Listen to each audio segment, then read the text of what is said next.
Hey guys, welcome back to the shop here.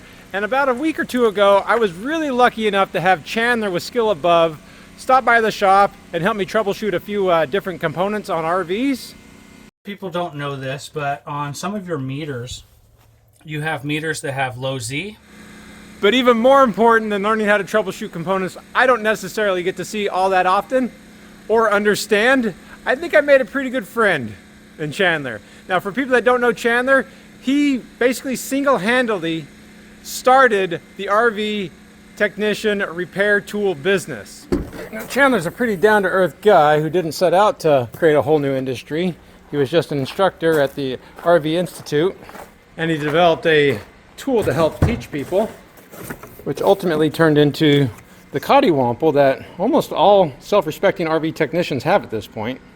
And just a few months ago, I did a review on the Tominator that he sent me, and look, it's red now because he redesigned it. I'm not saying I made him redesign it, but he does listen to input. And very shortly, I'll be having a Peacemaker to help troubleshoot AC units too. Mine just happens to be a build-it-yourself kit because, you know, I like a challenge and to save a little bit of money. My growing arsenal of RV tools is really not what I wanted to talk about today. What I wanted to talk about was while Chandler was here at my shop, I did have a chance to touch base with him and have him try to explain how Schwintek slide motors and Slim Rack slide out motors actually work. Because it's one thing to understand this is just a little 12-volt motor with a gearbox on it. Not much different than the motor that's in this drill right here. If you kind of look at the size comparison. But it's the very nature of what's underneath this black cap here that confuses a lot of technicians and of course a lot of owners. And leads to a lot of confusion with how the controllers are supposed to work. So I thought it was really important for me to touch base with him to have him explain it to me. Obviously in dumbed down terms so I could understand it. There is a little sensor underneath the cap right here that does count the number of turns the motor makes, keeping in sync with the other motor. And he went ahead and did a complete and total breakdown of these motors so I would understand a little bit better, and I wanted to share that information with you guys. I'll do my best to try to do a good presentation. We were troubleshooting other things at the same time, so do give Chandler some grace that he didn't necessarily know I was filming him the entire time, and I didn't know what we were doing half the time anyways. So thanks a lot for watching, guys. I hope you enjoy. Okay, so what is a Hall sensor? So on the top of each one of these motors, there is a magnet attached to the center shaft of the motor that you can take off. Now, we all know that a magnet has north and south poles, right? Right. So this particular magnet has 16 north and south poles in it. They've diced it up, and it has 16 north and south poles. See those little black components right there? Yes. Okay, so there is a Hall sensor and a Hall sensor. Now, when this magnet rotates around and it transitions from north to south, this little sensor that's being powered by Hall power and ground sends a pulse back to the controller. Okay. Okay. Just if we're feeding it 5 volts, it's going to send a 5-volt pulse back. If we're feeding it 12 volts, it's going to send 12-volt pulse back. This particular one is a Schwintek controller. So when that controller sees that pulse come back, it says, okay, 1. 1. Okay. The next time it sees a pulse, 2, 3. Now, there are 2 Hall sensors on a Schwintek motor. Schwintek slide systems only utilize 1 Hall sensor. There's only 5 wires in that harness. Huh. We have our winding leads, so motor windings, both directions. That's 2 wires. Then we have Hall power, Hall ground, and then signal. Now, signal A. If they had signal B, we would need all 6 wires. If you'll notice, there's 6 wires here, but they only have 5 wires in the harness. They're only using 1 Hall sensor, which means the controller can only count up. It cannot count down. And that is the reason why on a Schwintek slide system, when the slide gets all the way out, you're supposed to press and hold the button for an additional 3 to 5 seconds so that you can zero that counter out so that when it goes back the other direction, it's starting from 0 count and starts counting up and keeps everything relatively even. Okay? Okay. Now, Slim Rack, on the other hand, utilizes all 6 conductors. They also have 2 Hall sensors, but since they're evenly spaced from one another, they're 33.3 degrees away from one another. But anyhow, it knows which direction this motor is running because It's using both of them. It's going to see that it's hit this one and then this one, so it knows it's swinging this way. Okay. If it goes the other way, it knows which direction it's going, which is the reason why on your programmable slim racks, you don't have to hold the switch after it gets fully extended, fully retracted, because it knows exactly its position. It counted up, it counted down. Now on the programmable slim racks, you do have to still hold that switch to get everything in sync the first time. But beyond that, if you stop a slim rack halfway and then you bring it back in, it knows to count down when it just got done counting up. It doesn't get screwed up. On a Schwintek, if the slide goes halfway out and one side of the slide is heavier than the other, we may have 2,000 count on the back motor and 1,000 count on the front motor, and it was just about ready to start throttling that back motor to get everything square. Well, we stopped because we're in the Buc-ee's parking lot and we don't want to shove it too far out. Right. So then when it's time for us to leave, we tell the slide to go in. Well, it knows that this motor in the back is 1,000 count further than the one in the front. And so it says, here's what we're going to do. We're not going to run this motor back here. We're going to let this motor catch up, and then we'll kick them both off. Well, if I told it to come in when the last direction was out, it doesn't know which direction it's going. And so what it's going to do is it's going to hold this motor back, which was already further out. I told it to come in. Now the front motor is going to come further in before the back one comes in. So now we were 1,000 count off. Now we're going to be 2,000 count off. Does that make sense? Yes. So that's what the controller's doing. But the Hall sensor, the only thing it's doing is just pulsing a signal to the controller so the controller can count. When you say it's pulsing, every single time, there's 16 segments in here. Yes, that's correct. So it's only counting each north to north or north to south change in polarity? The transition. Okay. So where that line is. So one revolution would be 16 pulses? 16 pulses. Okay. So the counts get kind of high. Yeah. And these things are geared pretty high, right? Yes. So this particular one's 300 to 1. So that means that magnet is going to spin 300 revolutions in order for this to go. And then you multiply that by 16, and there's your count. Right. Okay. This one is 32 count, 32 pulse. And so you're saying, if I understand this correct, basically the Schwintek loses its memory and count every single time you hold the button down. So it actually doesn't know where the motor's located. It doesn't know where the motor is. Whereas with the programmable slim rack, it knows because it has that resolution you're talking about, and it knows what position, which count, because it always keeps track of it as it's turning. So even though it's just doing a circle or revolution, it knows how many times it's done that revolution. Yes. So that's why you have to set an in stop and an out stop. So you can say this is the in stop and the outside. But when you're programming it, you're basically bringing it back to 0, and now it's doing the count in and out. That's correct. And on Schwintek, when you run it out, you need to zero that count out. Mm-hmm. And then when you bring it back in, you need to zero that count out. Right, because it's only counting on as one direction. Yes. On a Schwintek slide system, they only utilize one Hall sensor on the slide out.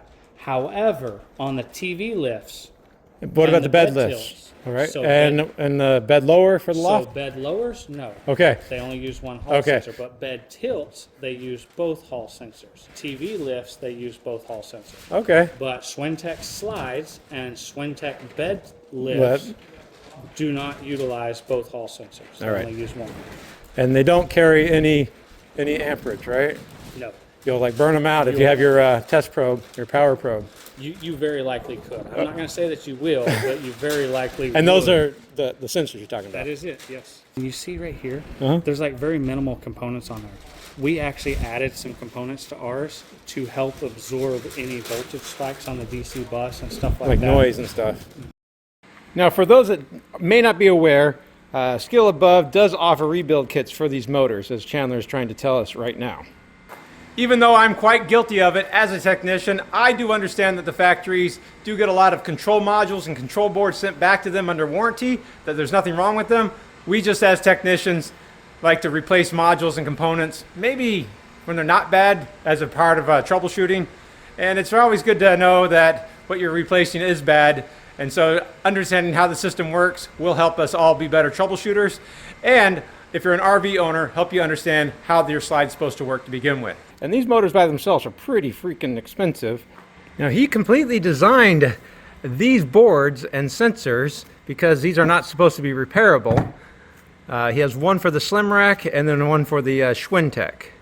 And while he has a video that explains how to do this on his own YouTube channel, basically what you're going to do when you troubleshoot that the Hall Effects sensor is bad on it is you'll pry off the plastic cap right there.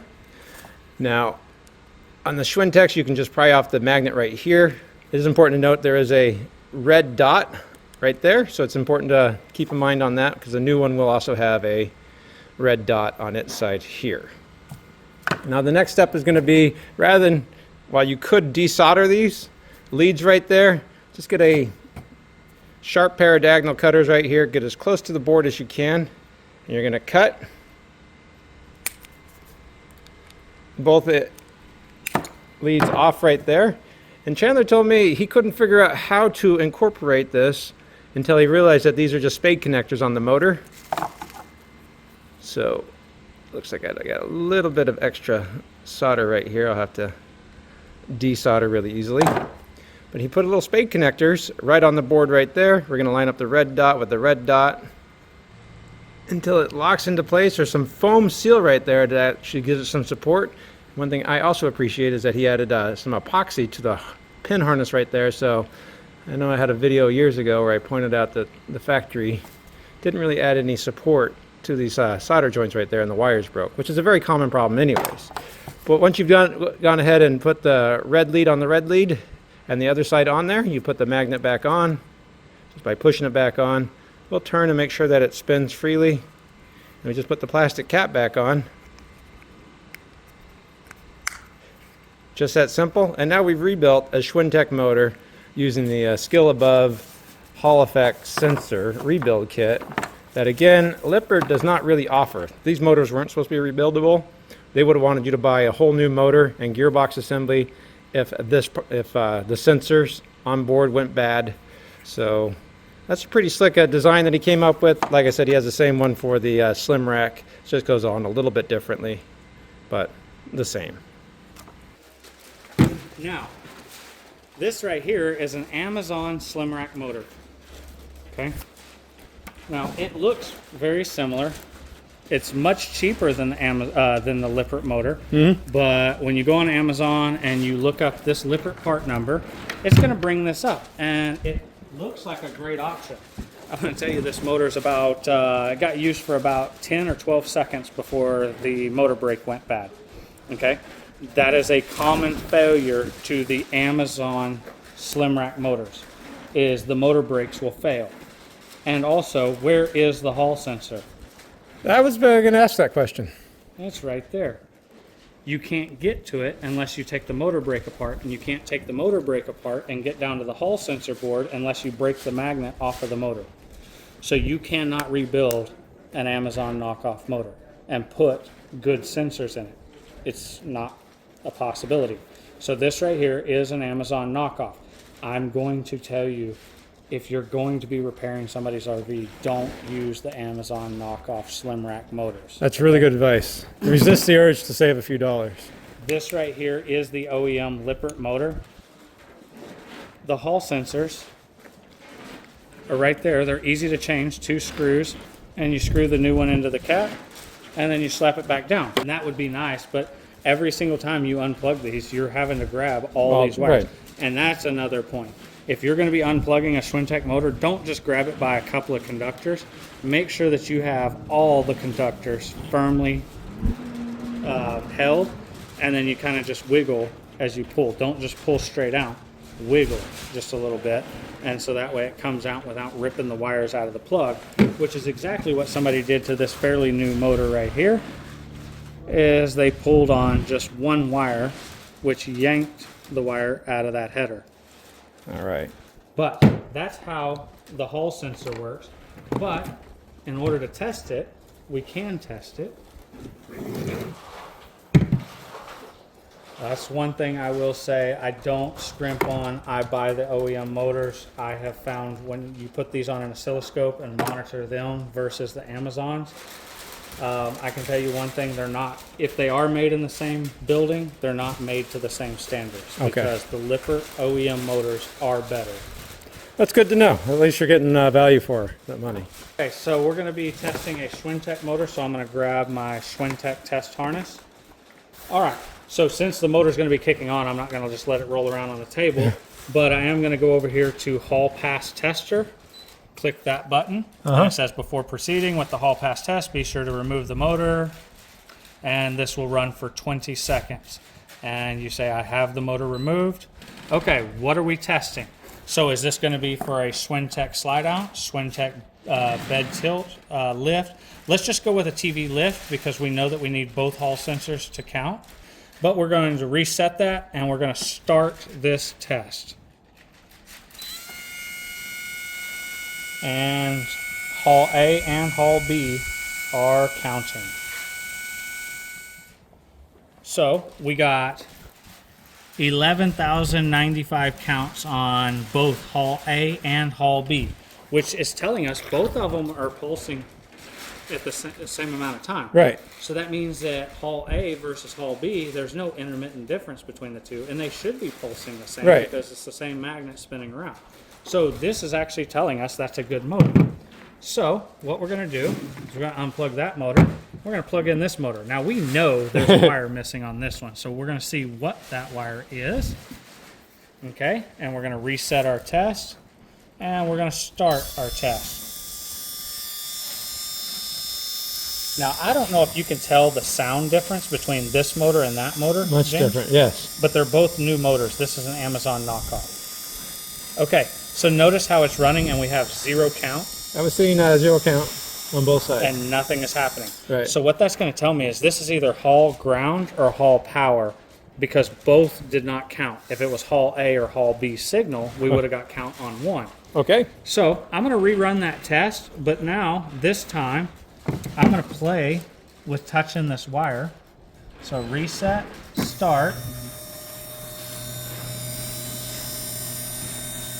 Look at that. Yeah, look at that. It's counting. Take it away. It's not counting. It's counting. We can plug this tester in and we can basically become the controller for a moment. Okay. And have that motor just hovering, hanging out on top of the slide out, whatever, and test it. And if we get no Hall count, well, then that tells us our harness is bad. Because we already tested the motor and we got a Hall count, but when we test it through the OEM harness, we got a 0 Hall count. It's going to show us that because we're not going to have a count. Also, another thing that I did in here is I put a self-resetting breaker on the Hall power. And also on the program, what it's doing is it's monitoring that breaker, and if that breaker ever opens, it's going to throw an error code on the screen that's going to tell you Hall power short to ground. Because the only reason why that would ever open is if we had a Hall power short to ground. Okay. So it won't even let you run the test because you're going to start burning stuff up because you have a short to ground on the Hall power.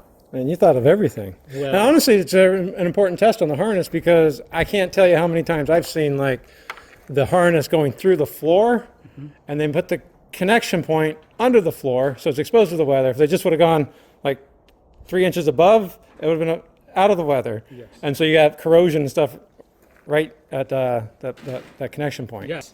Now, a common misconception is that the CODI will test these motors. Especially because you can do an awful lot of troubleshooting with these using the Cotty-Womple to see if the motor is bad. The CODI will run these motors, but the Cotty-Womple does not test the Hall sensors. Right. All it's doing is sending power to the windings of the motors, and we're verifying that the motor does in fact turn, but that doesn't mean that it's counting. This tool right here, the Hall Pass, is doing both. It is sending power to the motor as well as verifying that it's counting. And unfortunately, all of this in here will not fit in here. It would be awesome if it could, but it can't. So it has to be a much bigger package. Well, we really appreciate you sharing this with me, Joe Chandler. Yes, sir. I really appreciate it. Thanks for coming out to the shop and teaching me how to operate all this equipment correctly and safely, and I won't have to struggle so much doing everything by myself. I do hope that video helped explain how the logic of Schwintek and slim rack slide outs are supposed to be operating. I hope I didn't step all over Chandler too much and interrupt him when he was actually making sense and explaining things. Now Chandler and Skill Above do have their own YouTube channel and I think short form video channels. If you want to go ahead and check them out, he explains everything a lot better than me. He has his own website right here. And I do want to also point out that even though he didn't set out to start making RV troubleshooting tools like this, that like I said, he basically developed an entire industry for RV repair tools that didn't exist 10 years ago or 20 years ago when I first started getting in this industry. All of his test equipment is made in the USA in his home state of Texas, and he's such a stickler for making sure that he puts out a good product that he has a checklist that everybody that's putting the kits together has to sign off of. So I think that speaks a lot about not just his character, but the pride he and his workers have in assembling a really great product that they can stand behind and be proud of. And I don't normally speak highly of factories, so I do speak highly of Skill Above and Chandler and his entire group there. Now Chandler and Skill Above did not ask me to make a video about any of this test equipment right here. It's just such good information that I do want other people and other technicians to know about it. Even owners, Skill Above did put together a dumbed down version of the Cottywomple. I think it's called the Rescue Tech, so you can get your slide out rooms in, your jacks up, and a few other like awnings in without having to do a lot of troubleshooting, but it'll get you down the road so you're not stuck. I think that's probably why it's called the Rescue Tech. At any rate, I hope that's really good information, and I hope we all understand how the slim rack and the Schwintek slide out works a little bit better now. Thanks a lot for watching, guys. Bye. My growing arsenal of tools is not really what I want. Obvious. All right, guys, I really hope that video helped explain how Schwintek and slim rack slide out. We just, as technicians. Well, guys, I really hope that video helped explain how the Schwintek and slim rack rides are supposed to work. I really hope that video did help to explain how at any rate. Well, guys, I really hope that video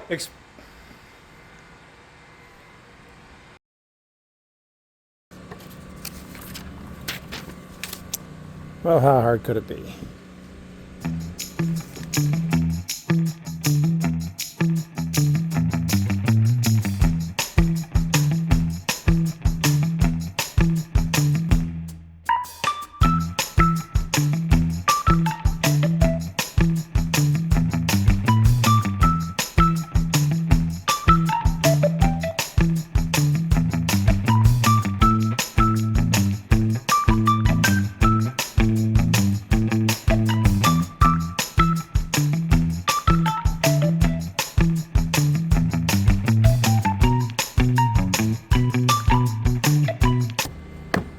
Well, I don't think Skill Above is going to be hiring me to assemble these at the factory. Looks like it took me just over 22 minutes to do this, and then I dropped the screw at the very end. I would say the instructions were pretty easy for me to follow. I did get lost on the hot wire or the line power to number 2 on the monitor or the screen. And otherwise, if I can do it, I think anybody could easily do this. I would definitely say this is not best practices. Sorry, Chandler. Where this is going to a 20 amp circuit, the extension cord really isn't rated for 20 amps. It does power up. Let's get a Coleman adapter. As I happen to have a Coleman AC right here, go ahead and plug it into the Peacemaker AC tester right here. All right, so we don't have heat mode. We don't have to worry about that. So let's try the fan high.